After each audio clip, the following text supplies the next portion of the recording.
আপনারা জানেন যে আমাদের ভোক্তা অধিকার অধিদপ্তর আছে, সেই অধিদপ্তরের মাধ্যমে আমরা বাজার মনিটরিংগুলি করি এবং এটা সামনে আমরা ঈদকে কেন্দ্র করে আমাদের বাজার মনিটরিং আমাদের চলছে এবং এটা চলমান একটা প্রক্রিয়া, এটা চলতে থাকবে। এবং আমরা এখন পর্যন্ত বাজার অস্থির হয়ে যাচ্ছে নিত্য প্রয়োজনীয় জিনিসের এইরকম কোনো হঠাৎ করে কিন্তু তথ্য নাই।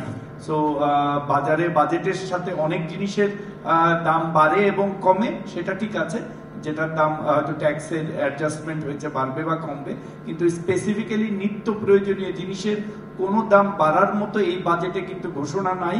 উল্টা কমানোর জন্য আমি আপনাদেরকে প্রথমেই বলেছি যে বিদ্যমান যে উৎসে নিত্য প্রয়োজনীয় জিনিসের 2% হারে কর, সেটা কমিয়ে 1% করা হয়েছে। দুধের ব্যাপারে গুঁড়ো দুধের আমদানিতে যেটা বাচ্চাদের বেবি ফুড, সেটাই যৌক্তিক পর্যায়ে কমিয়ে আনা হয়েছে। এবং আমরা এটাও বলেছি যে সিজনাল পর্যায়ে যে ইয়েগুলি আছে, ভ্যারিয়েশনগুলি আছে যে সিজনের পরে, সেগুলো আমরা যৌক্তিক পর্যায়ে কমিয়ে আনবো। আর আপনারা যদি দেখেন যে অনেকগুলি পণ্যের 10টি পণ্যের উপরে আরোপিত মিনিমাম ভ্যালু প্রত্যাহার করা হয়েছে, 10টি পণ্যের শুল্ক হ্রাস করা হয়েছে, 19টি পণ্যের সম্পূরক মূল্য প্রত্যাহার করা হয়েছে, 172টি পণ্যের সম্পূরক শুল্ক হ্রাস করা হয়েছে। এটা কিন্তু পর্যায়ক্রমে এই শুল্কগুলি হ্রাস করা হচ্ছে এবং অন্যান্য শুল্কও যেগুলো আছে সেগুলো এনবিআর যথাযথ সময়ে যৌক্তিক পর্যায়ে নিয়ে আসবে, যাতে আমরা এই যে আমাদের ফুড ইনফ্লেশন, আমাদের বাজেটেও বলা হয়েছে, আমরাও বারবার বলতেছি, ফুড ইনফ্লেশনটা তুলনামূলকভাবে বেশি। এর অনেকগুলি কারণ আছে, আপনারাও জানেন যে ইউক্রেন রাশিয়ার যুদ্ধ এবং বহির্বিশ্বে জিনিসপত্রের দাম বেড়ে যাওয়া।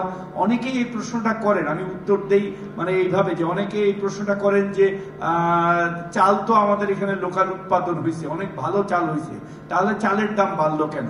অনেকে এই জিনিসটা খেয়াল করেন না যে বাজারে যখন মানুষ ধান নিয়ে যায়, ধান বিক্রি করে কিন্তু সে তেল কিনে, সে জানে যে তার 1 লিটার তেল কিনতে হবে, সে কিন্তু ওইভাবে রেশনালাইজ করে তার ধানের দামটা নিজ উদ্যোগেই বাড়িয়ে নেয়। আমাদের কৃষকরাও কিন্তু স্মার্ট।